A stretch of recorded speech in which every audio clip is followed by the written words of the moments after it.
Ni hao, halo semuanya, kembali lagi dengan Nubarta. Nonton bareng kita. Makasih ya udah setia menunggu updatean dari Nubarta. Semoga kalian masih akan tetap setia bersama Nubarta sampai akhir ya. Nah, kalau gitu nggak perlu lama lagi. Yuk langsung aja kita siapkan diri dan hati kita ke episode berikutnya. Selamat mendengarkan. Ketua Fan, seperti yang kau lihat, aku memiliki hubungan dekat dengan Joyen sebelumnya. Aku menyukai bakatnya, potensinya, dan ingin berteman dengannya. Baru saja aku datang ke sini atas undangan Joyen. Sungguh tak terduga bahwa dia benar-benar ingin menghancurkan formasi dan bahkan mengalihkan kejahatannya padaku. Jika Yanhua dan Yanli tidak turun tangan tadi, aku khawatir aku akan benar-benar menjadi kambing hitam. Sekarang kau bisa melihatnya. 3 penjaga di sekitarku sekarang bertarung di sekitar Joyen. Mereka adalah pengawalku. Tanpa perintahku, mereka pasti tidak akan menyerang siapapun. Kinhyun menatap marah kepada Ketua Fan yang ada di seberangnya. Mendengar penjelasan seperti itu, ekspresi Ketua Fan sekali lagi tercengang. Dia bertukar pandang dengan 2 wakil ketua di sampingnya. Kata-kata Kinhyun tidak salah. Beberapa hari yang lalu, dia memang sangat dekat dengan Joyen. Ini adalah sesuatu yang dilihat semua orang di kota Jinhao. Adapun 3 penjaga di sampingnya, mereka memang seperti yang dia katakan. Tanpa perintahnya, mereka pasti tidak akan meninggalkannya bahkan setengah langkah pun. Namun, melihat situasi saat ini, mereka bertiga telah mengepung Joyen. Mungkinkah bocah nakal bernama Joyen ini yang melakukannya? Bahkan Kinhyun telah digunakan untuk menjadi perisainya. Joyen, siapa sebenarnya kamu? Serangkaian pertanyaan muncul di hati Ketua Fan. Kedua wakil ketua di sampingnya juga mengerutkan kening, terutama Kiming. Kata-kata Kinhyun adalah sesuatu yang tidak dapat dia bantah. Bagaimanapun, Joyen memang telah menghancurkan formasi tersebut. Ini adalah sesuatu yang telah mereka saksikan dengan mata kepala mereka sendiri. Ketua Fan tiba-tiba mengangkat kepalanya, seolah-olah dia telah memikirkan sesuatu. Jika bocah ini seorang alkemis, maka semuanya akan masuk akal jika dia adalah anggota aliansi alkemis. Wajah Ketua Fan tampak muram, dan niat membunuh terpancar di matanya. Pada saat yang sama, 2 wakil ketua di belakangnya juga memiliki pikiran yang sama.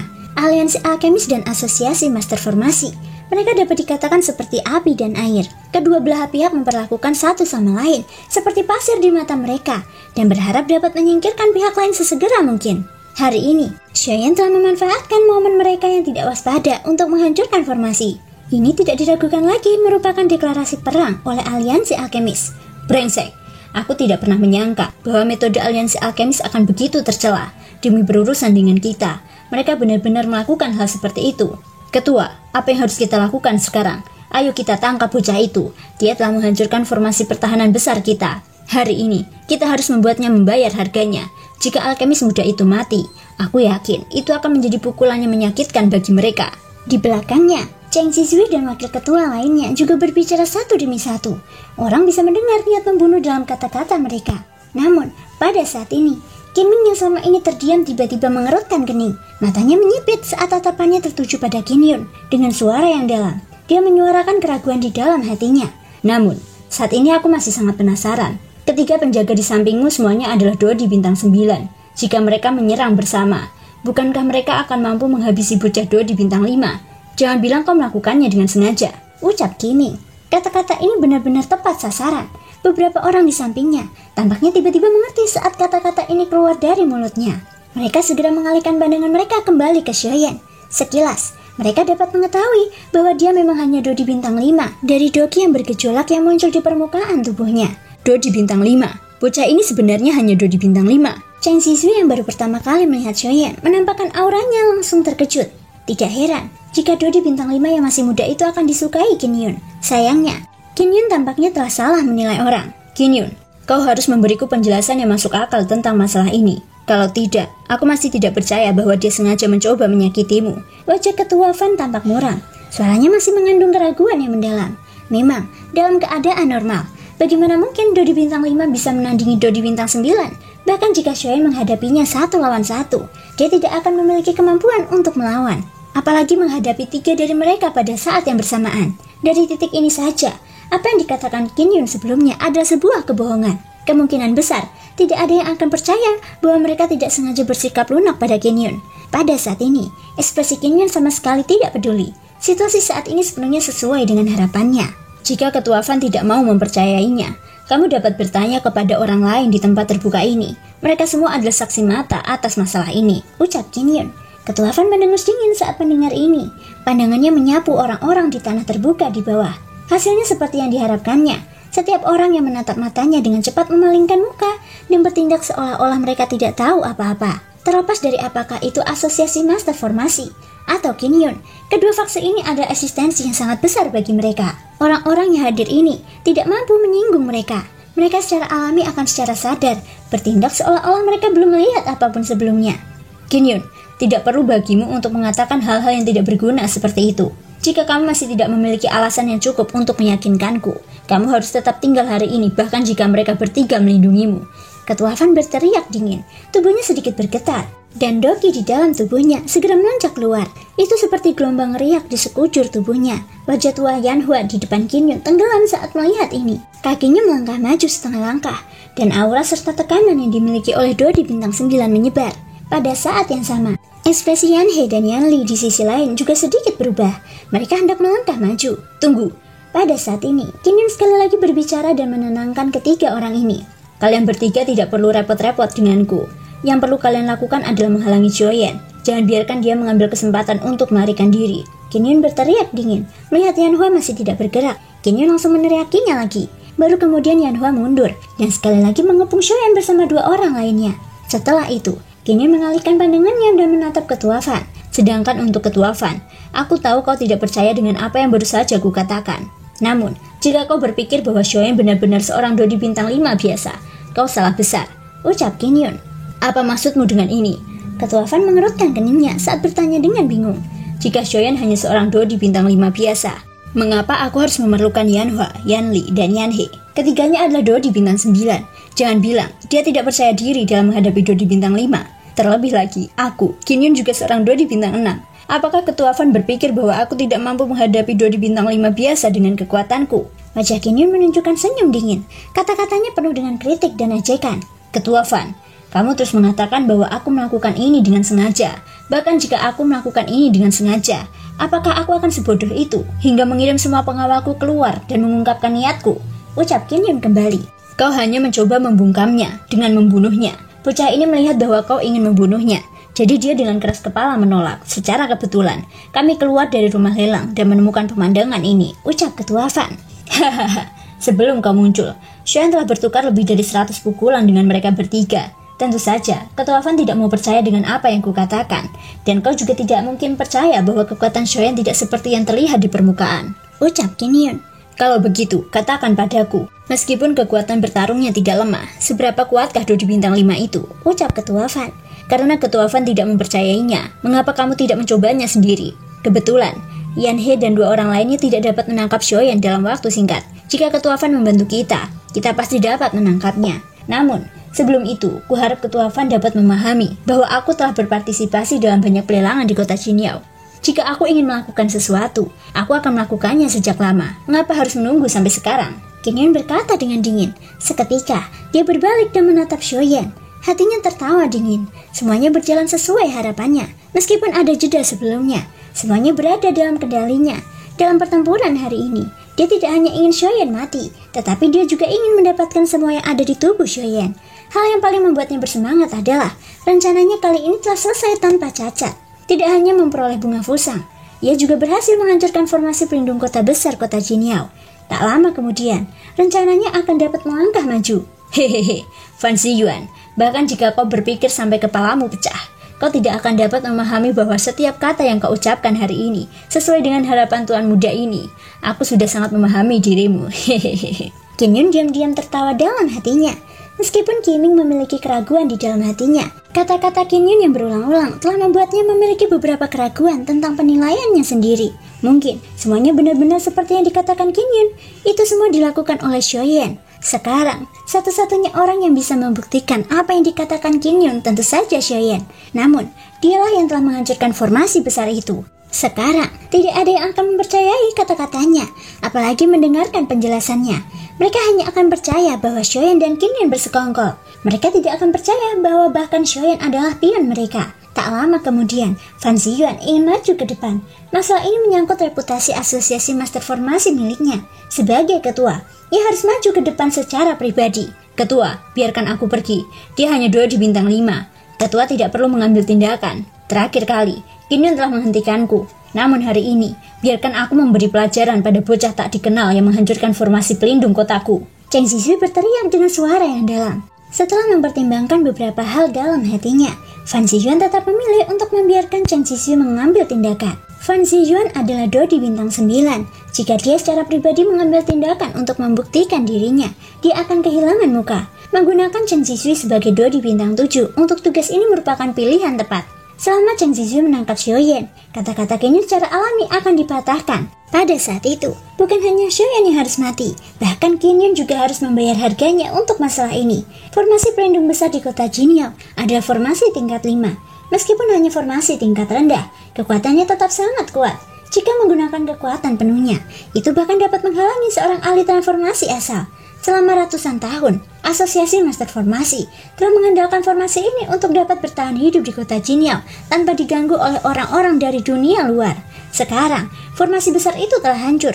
Posisi Asosiasi Master Formasi di kota Jinhao pasti akan terpengaruh. Di dunia luar, tindakan sombong Asosiasi Master Formasi selama bertahun-tahun ini telah menciptakan cukup banyak musuh. Begitu mereka mengetahui bahwa formasi besar itu telah hancur, banyak faksi akan berkumpul di sini. Bahkan jika 3 kepala besar Asosiasi Master Formasi adalah Dodi bintang 9, mereka tidak akan dapat melindungi orang-orang di belakang mereka pada saat yang sama. Pada saat itu, Asosiasi Master Formasi dapat dianggap selesai. Ini adalah hasil yang tidak dapat diterima Fan Ziyuan dalam hatinya. Dia telah bersusah payah mengelola Asosiasi Master Formasi selama bertahun-tahun. Sekarang, mereka telah dikalahkan di tangan seorang pemuda. Ini benar-benar sesuatu yang tidak dapat dia terima. Oleh karena itu, apapun hasilnya, pemuda berjubah hitam bernama Xiaoyan di depannya ini harus mati. Mengikuti suara angin kencang yang bertiup, tubuh Cheng Zizui sudah tiba di depan Xiaoyan yang saat ini dikelilingi oleh ketiga orang itu. Bocah, terakhir kali aku mengizinkanmu membuat pil obat. Kali ini aku pasti tidak akan membiarkanmu lolos begitu saja. Sosok Cheng Zizui yang seperti hantu muncul di hadapan Xiaoyan. Doki yang bergejolak menyelimuti permukaan tubuhnya. Auranya yang kuat menarik perhatian banyak orang di bawah. Bahkan Handong yang diam-diam mengamati tak kuasa menahan diri untuk tidak berkeringat dingin demi Xiaoyan. Di sisi lain, Yanhe dan 2 orang lainnya yang telah melakukan kontak dengan Xiaoyan selama ratusan ronde mencibir dengan jijik begitu melihat Cheng Zizui berani mengambil inisiatif untuk menantang Xiaoyan. Meskipun kekuatan Xiaoyan tampak jauh lebih rendah dari mereka, kekuatan bertarung yang ditunjukkannya tidak kalah dengan seorang pemimpin sekte, terutama karena kecepatannya yang menakutkan, yang menyebabkan Yanhe dan 2 orang lainnya tertinggal jauh. Bagaimana mungkin Cheng Zizui yang hanya memiliki kekuatan Dodi bintang 7 dapat menandingi Xiaoyan? Adapun Xiaoyan, dia memanfaatkan kesempatan singkat untuk memulihkan dokinya secara diam-diam. Saat semua orang di bawah melihat bahwa tinju Cheng Zizui hendak mendarat di wajah Xiaoyan, mata Xiaoyan yang sedikit tertutup tiba-tiba terbuka. Pada saat yang sama, kekuatan sombong yang memandang rendah dunia tiba-tiba menyapu keluar dari dalam tubuhnya. Itu seperti gelombang yang tak terlihat. Kekuatan mencegah yang tak terlihat itu sangat mengejutkan dan dengan paksa memaksa Cheng Zizui mundur. Seketika, para pejalan kaki di lapangan terbuka, tanpa sadar mengeluarkan suara riuh. Ekspresi terkejut muncul di mata mereka. Yanhe dan 2 orang lainnya tertawa dingin saat melihat ini. Merasakan banyaknya tatapan mengejek, ekspresi wajah tua Cheng Zizui menjadi semakin buruk. Dia meraung marah dari mulutnya dan menunjukkan doki yang lebih bergejolak. Bajingan, beraninya kau mengancamku yang tua ini, mati saja. Tubuhnya bergerak dan sekali lagi melancarkan serangan ke arah Xiaoyan. Tangannya mengepal dan sebuah tombak panjang emas muncul di tangan Cheng Zizui. Ujung tombak yang tajam itu langsung diselimuti oleh doki yang ganas saat menusuk dengan keras ke arah Xiaoyan. Xiaoyan mengangkat pandangannya dan menatap Cheng Zizui yang sudah sangat dekat dengannya. Bocah bau, pergilah ke neraka. Senyum dingin di wajah Cheng Zizui semakin mengembang saat melihat tindakan Xiaoyan yang tampak melambat. Handong yang bersembunyi di antara kerumunan akhirnya tidak dapat menahannya lagi. Doki dalam tubuhnya beredar dengan cepat. Begitu Xiaoyan tidak sebanding dengannya, dia akan segera menyerang. Xiaoyan adalah seseorang yang dia undang untuk bergabung dengan aliansi alkemis. Bakatnya dalam alkimia adalah sesuatu yang belum pernah dia lihat sebelumnya. Dia tidak bisa membiarkan apapun terjadi pada Xiaoyan. Namun, pada saat berikutnya, ketika tombak panjang itu hendak menusuk tenggorokan Xiaoyan, Xiaoyan yang acuh tak acuh tiba-tiba membalikkan tubuhnya ke samping. Kecepatan gerakannya yang menakutkan, membuat semua orang melihatnya merasa terkejut. Tombak panjang itu melewati dada Xiaoyan. Hampir pada saat yang sama, Xiaoyan tiba-tiba mengangkat kaki kanannya. Betisnya mengerahkan kekuatan dan tubuhnya berdiri di samping. Kaki cambuk yang berat tiba-tiba terangkat tinggi dan tanpa ampun menghantam dada Cheng Zizui. Mata Cheng Zizui menyusut hingga seukuran jarum. Setelah itu, Tubuhnya seperti bola sepak di depan tatapan sekelompok besar orang di alun-alun terbuka. Dia ditendang keras hingga terpental dengan suara benturan yang teredam. Akhirnya, ia bertabrakan dengan batu besar. Sungguh kekuatan fisik yang menakutkan. Semua orang melihat ke arah Chen Zizui yang telah terbang mundur. Setelah itu, mereka mengalihkan pandangan mereka ke arah Xiaoyan. Gelombang suara menelan ludah terdengar di tanah terbuka. Banyak tatapan yang dipenuhi dengan keterkejutan menatap tajam ke arah Xiaoyan. Mereka tidak pernah menyangka bahwa Chen Zizui, seorang Dodi bintang 7, benar-benar akan terlempar oleh Dodi bintang 5. Dodi bintang 7 hanya biasa saja. Ekspresi Xiaoyan sedingin es saat dia berkata, "Bocah, kau seharusnya tidak terlalu senang. Aku hanya ceroboh sebelumnya dan meremehkanmu. Namun, kau tidak akan seberuntung itu lain kali." Chen Zizui berdiri dengan menyedihkan. Ia menyeka darah yang menetes dari sudut mulutnya. Kemudian memberi isyarat dengan tangannya, dan tombak emas yang tertancap di tanah di kejauhan dengan cepat kembali ke tangannya. Tak lama kemudian, tubuhnya bergerak dan sekali lagi menyerang Xiaoyan. Teknik Doklas roh rendah. Bayangan terbang. Teriakan keras terdengar dari mulut Chen Zizui. Seketika, bayangan tombak yang luas segera jatuh dengan liar ke arah Xiaoyan, seperti tetesan hujan lebat. Setiap bayangan tombak akan meninggalkan area vakum yang terdistorsi saat melesat melewati ruang kosong. Segera setelah itu, tubuh Chen Zizui sekali lagi tiba di depan Xiaoyan, mengarahkan ujung tombaknya yang tajam ke arah kepala Xiaoyan. Ekspresi wajah Xiaoyan masih sangat tenang saat menghadapi serangan Chen Zizui. Kedua matanya terfokus pada area luas bayangan tombak yang kacau, yang melesat ke arahnya dengan cepat. Kekuatan spiritual yang sangat besar segera melonjak keluar dari antara alisnya. Segala sesuatu di dunia ini menjadi jelas di matanya. Pada saat yang sama, gerakan bayangan tombak yang kacau juga melambat. Tubuh Xiaoyan bergerak sedikit ke samping. Bayangan tombak melesat melewati tubuh Xiaoyan. Setelah itu, Xiaoyan sekali lagi membalikkan tubuhnya. Kakinya ke kiri dan ke kanan, tubuhnya condong ke depan dan ke belakang. Dia mampu menghindari bayangan tombak yang akan mendarat di tubuhnya dengan sempurna. Bahkan jika ada beberapa yang tidak bisa dia hindari, mereka juga dipatahkan oleh Xiaoyan menggunakan metode paling sederhana dengan pukulan. Kelincahan semacam ini benar-benar seperti hantu. Bahkan para Dodi kelas atas yang menonton pertarungan di luar arena merasa sangat terkejut saat melihatnya. Apakah ini benar-benar sesuatu yang dapat dilakukan oleh Dodi bintang 5? Kelincahan yang aneh seperti itu adalah sesuatu yang bahkan beberapa dari mereka tidak memiliki kepercayaan diri untuk berhasil menangkapnya. Bahkan Fan Ziyuan dan yang lainnya merasakan hati mereka tanpa sadar tenggelam ketika mereka melihatnya. Dari kelincahannya saja, orang bisa tahu bahwa Chen Zizui bukanlah tandingan Xiaoyan. Sekarang satu-satunya yang bisa mereka harapkan adalah serangan Chen Zizui berikutnya akan mampu menekan Xiaoyan. Setelah berhadapan dengan bayangan tombak yang tak terhitung jumlahnya, Xiaoyan segera harus menghadapi Chen Zizui. Melihat Xiaoyan berhasil menghindari teknik donya dengan mudah, Chen Zizui terkejut sekaligus geram. Keringat dingin terus mengucur dari dahinya. Namun, anak panah itu sudah terpasang di tali busur dan harus dilepaskan. Saat ini, ia hanya bisa menguatkan diri dan menaruh harapan pada serangan berikutnya. Kedua tangannya mengayunkan tombak panjang itu sekuat tenaga. Tubuh tombak itu berayun, dan aura tajam menusuk ke titik vital di tubuh Xiaoyan. Naga laut. Doki yang kuat dengan cepat menggumpal di permukaan tombak panjang, berubah menjadi bayangan ilusi ular sepanjang 1000 kaki. Setelah doki itu mengalir, ia dengan cepat memadat. Ular itu memutar tubuhnya yang besar, disertai dengan suara gemuruh yang menggetarkan bumi. Ular itu melesat ke arah Xiaoyan. Mata Xiaoyan tampak tenang, sudut mulutnya melengkung membentuk senyum dingin. Tangannya melengkung membentuk cakar. Dengan sebuah pikiran, armor kuno naga bionik segera menutupi seluruh tangannya. Api putih tebal juga berkobar di atasnya. Segera tepat saat ular itu berada di depannya, Xiaoyan mengulurkan tangannya. Segera setelah itu, di bawah tatapan mata Chen Zizui yang terkejut, tangan Xiaoyan tiba-tiba mengerahkan kekuatan dan benar-benar dengan paksa menghancurkan ular di depannya. Seekor ular biasa hanyalah seekor cacing tanah di hadapan seekor naga besar, ucap Xiaoyan. Setelah menghancurkan ular itu, tombak panjang di bawahnya dipegang erat di tangan Xiaoyan. Senyum dingin muncul di wajah Xiaoyan. Ekspresi Chen Zizui akhirnya berubah drastis setelah ular itu dihancurkan. Dia ingin menarik tombak emasnya, tetapi dia menyadari bahwa senjata di tangannya sebenarnya dipegang erat oleh Xiaoyan. Dia tidak dapat menariknya kembali. Brengsek! Chen Zizui mengutuk keras dalam hatinya. Ia menyerah pada tombak panjang di tangannya, dan tubuhnya langsung mundur. Saat dia mundur, kedua tangannya terangkat dengan cepat.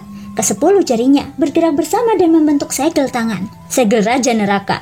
Chen Zizui berteriak keras setelah segel terbentuk. Doki yang melonjak dalam tubuhnya mengalir deras ke segel tangan energi di depannya, menyebabkan cahaya di atasnya bergetar hebat. Itu seperti matahari terang yang memancarkan cahaya putih yang menyilaukan. Terima kasih semua sudah mau mendengarkan dari awal sampai akhir. Sampai jumpa di episode berikutnya.